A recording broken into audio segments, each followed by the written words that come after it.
Bali, 1, 2, 3, 4, 5, 6, 7, 10. Hindi na kasya.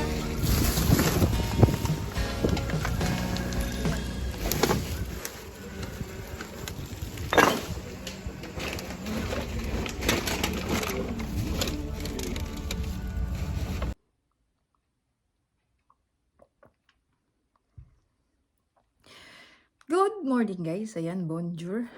Welcome back to myself. Ayan, nakakalimutan ko sabihin yung pinaka-trademark natin, yung welcome back to myself. Yan, pinauso ko po yan dito sa channel ko. Pinauso. Back in the Philippines. Ayan, nagkakape po tayo. At saka, Spanish bread. Galing dun sa Mercado Bakery. Ayan, dalawa na lang. Binigyan ko si nanay dun sa... So, bali yung video natin, yung nung Sabado ng hapon, inayos ko na siya. Tapos, Linggo, after namin magsimba, pumunta na kami doon kasi hanggang 5 p.m. lang yata yung di pa. O, basta may may time lang siya, kaya dumiretso na kami doon. Tapos, naka-shades ako kasi ni ate to, hiniram ko lang doon. Kasi yung buhok ko gumagano. Makapal kasi yung buhok ko. So, ayan. Okay. Nakakadagdag na ni sa ganda. Sobrang natutuwa ako guys. Kasi alam niyo ba kung bakit? Kasi pinapanood ko lang siya dati sa vlog. Sa mga vlog dito. Sa mga content creative dito sa Edmonton. Kasi, maswerte kami kasi nga yung Alberta ay merong DPAT or green DPAT na tinatawag. Kasi, hindi lahat ng state dito sa Canada may ganon. Kaya sobrang blessed kasi meron dito sa Alberta at malapit lang. Alam ko sa buong Alberta meron, sa Calgary meron, sa British Columbia yan meron. Pero hindi ko lang alam sa ibang province kung meron ganon. Kaya natutuwa ako kasi may experience ko na siya ngayon. Ngayon na. So ayan na. So ayan, papunta na kami sa tawag nila dito ay DPAT eh. Hindi ko lang alam kung pareho yung napapanood ko sa vlog. So, ayan na yan. Ang dami niya. Pati sa likod. Doon. Siguro mga simula daw nung winter. So, naipon nila. Ayan, pagkano kaya abutin natin. So, ayan, balik kasama naman si ate dito. Si Kuya Edward at si Bunso. Ayan, katabi ko. Mamaya, makikita mo din isa. Kasama namin si papa mo. Anyway, ito pala ay ang location pala nito ay nasa ayan, teka lang, nasa Resibo. Dito sa Green Battle Depot, Harvest Hills, 5015 4 Avenue, Edmonton, Alberta, Canada. At meron na rin palang contact number dun, and you could call them for more inquiries. So, meron kasi nagtanong dun sa TikTok ko kung saan daw kami magbebenta ng kalakal. So, yan, nireply ko naman siya at binigay ko yung location. So, nandito na kami. So, ayan, bali nandito na kami sa Green Battle Depot pala. Kasi napapanood ko nakalagay na Battle Depot. So, dito kami sa drive-thru. Pero pwede naman daw pumasok sa loob. So, yun nga, medyo smelly siya. So, ito na yung mga kalakal namin. So, balikan to pala yun, guys. So, kailangan mo siyang alisin sa plastic bag. Tapos, ibubuhos siya dun. Kasi mali yung ginawa namin nung una. Nilagay lang namin dun yung plastic bag. Yung pala dapat ibubuhos mo siya dun. Tapos, yung mag-a-assist, siya yung magsasegregate ng lata sa bote. Ayan. Ayan, si Tito Don.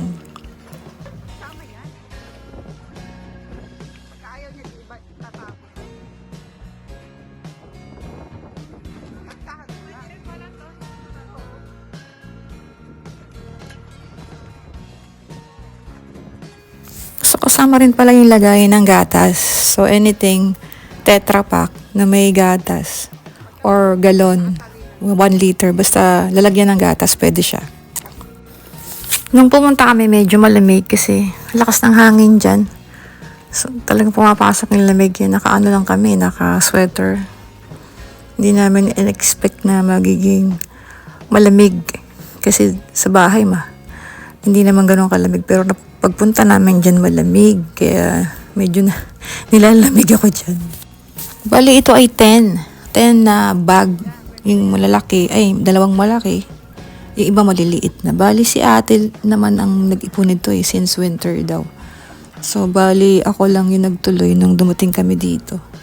Kasi nag-enjoy talaga ako siya gawin. kasi sa Pilipinas din naman, ginagawa ko to. Meron akong sako ng lata, sako ng plastic. Yun, kahit hindi ganun kalaki yung amount na naiipon ko. Basta iniipon ko lang siya kasi natutunan ko to sa Japan. Yung mag-segregate ng basura. Naging task ko kasi kasama sa trabaho ko yung garbage segregation. So ako yung naka-assign doon sa Japan. So ayan, kung mapapansin nyo guys, may mga binabalik sila na hindi pwede. Katulad nung yung Tetra Pak ng gatas kasi siya, nababad siya sa tubig. So hindi na siya inaccept. Tapos yung mga Tetra Pak ng tomato sauce, ayan, binabalik din nila kasi hindi rin siya pwede.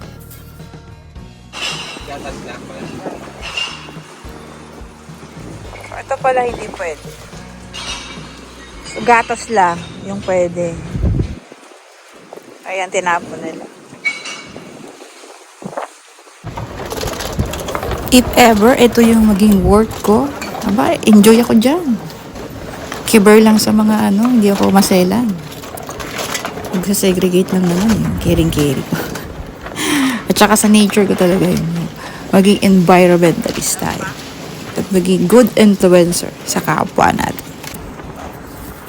Ayan, gusto ko sanang pumasok kasi mas maganda doon sa loob, no?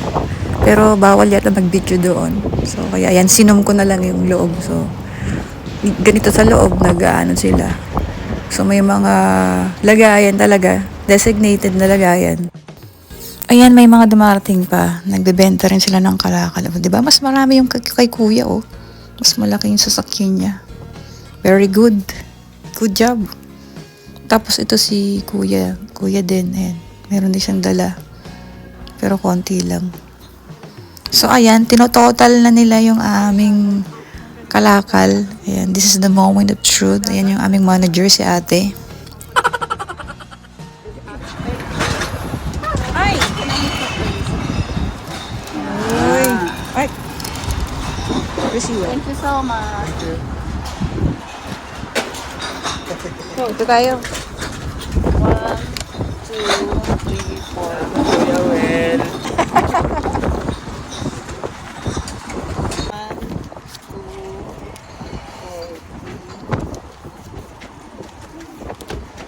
Total is $100.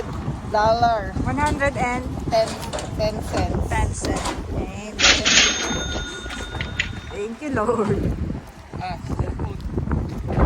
So, bali ayun, yung total na napagbentahan namin is $100.10. Ayan, kasi natutuwa ako kasi hindi ko ina-expect na ibibigay sa amin yun ni ate kasi siya naman talaga yung nag-ipon nun eh. Bali ako, isang buwan lang akong nag-asikaso nun. Naiyak tuloy ako eh. Kasi alam ko naman na maraming gastos dito sa amin. Imagine, 3 kaming pumunta rito sa Canada, yung pamasahe namin, maraming gastos. Hindi ko na ina-expect yun na bibigay niya sa amin. Kaya yun, sobrang thank you sa ate ko.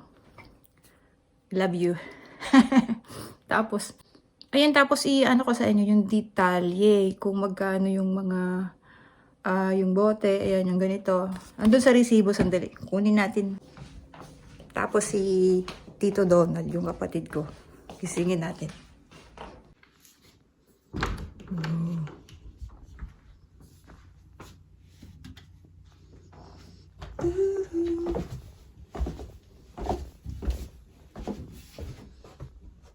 Tulog pa. Uy! Sabi mo magsha-shoutout ka kay Denise. Tutulog pa yun. Papa mo, oh. Mamaya na. Mamaya na. Magain muna ako. Ay, muna kami. Ayan si papa mo, oh. Kapatid ko. Magigising lang. Kakain muna kami. Magpakita ko yung ulam namin. Sarap ng ulam namin, oh. Pagsiw! Kakain muna kami. Yung nanay ko, oh, nag-shovel. Kakain tayo!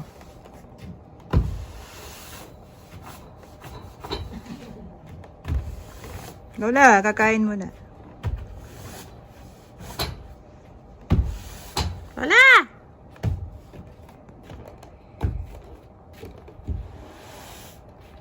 Wala, nag-enjoy na.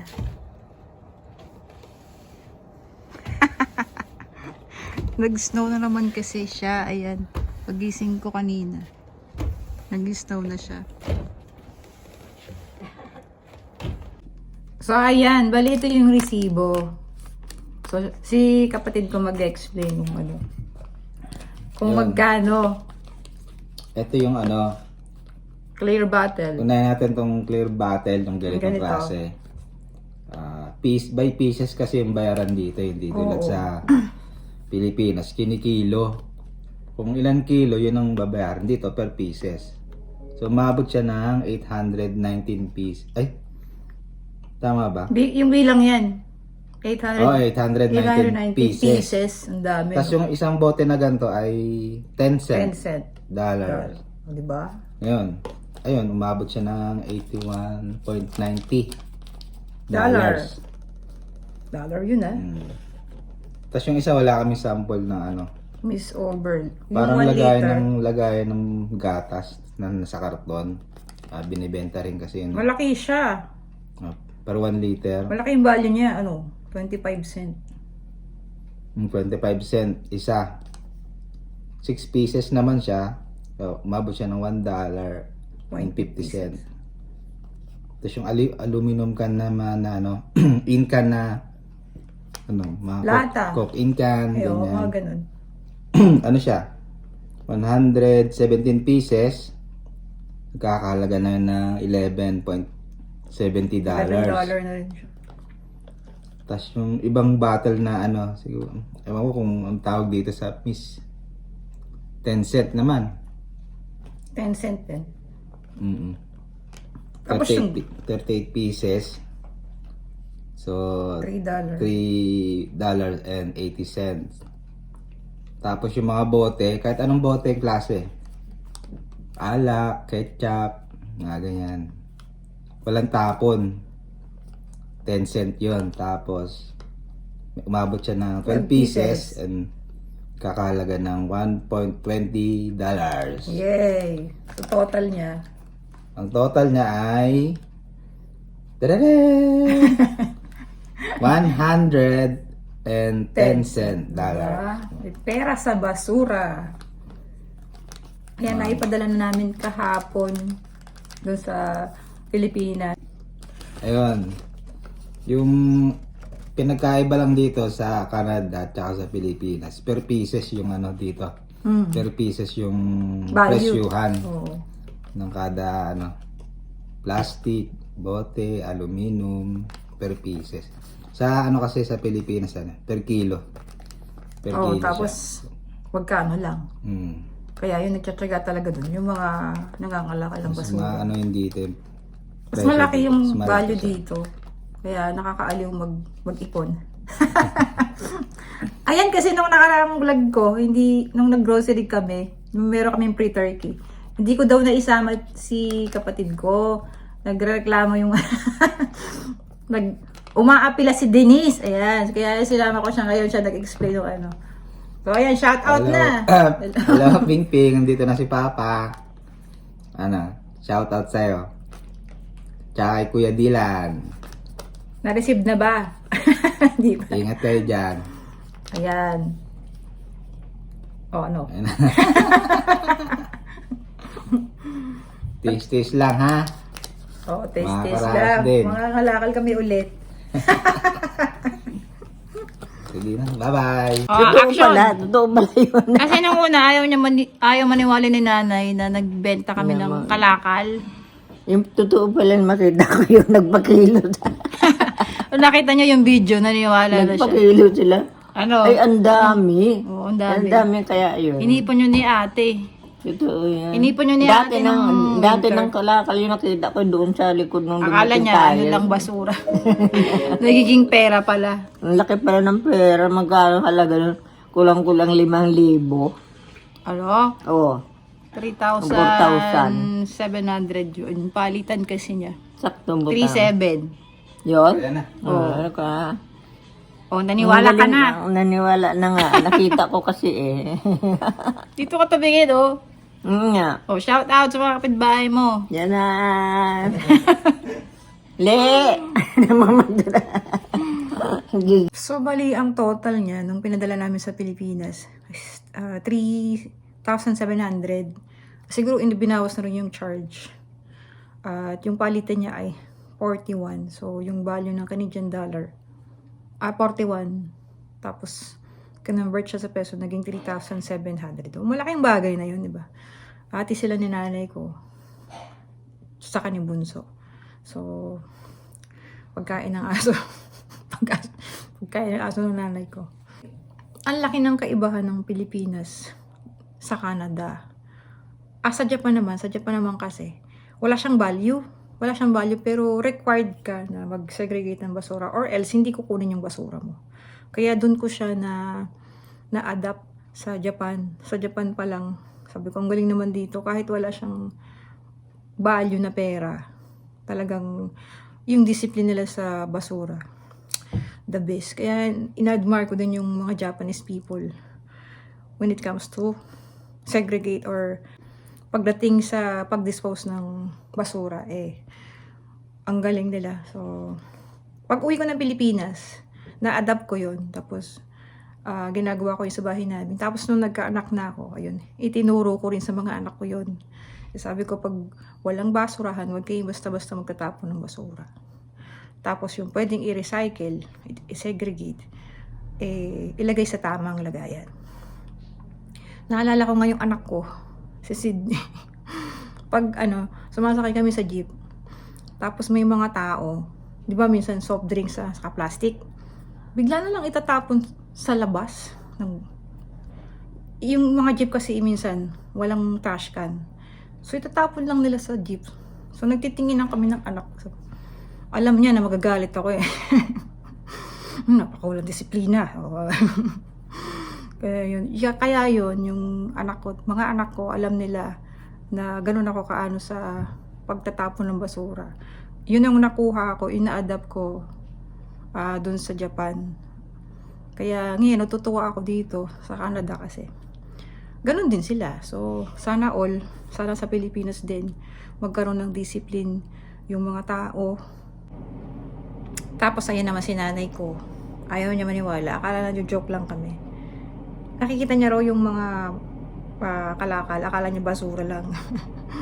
So, yun. Kaya, yun. Maganda na video. Nakita niya, may ebidensya kami na totoo. May pera talaga sa basura.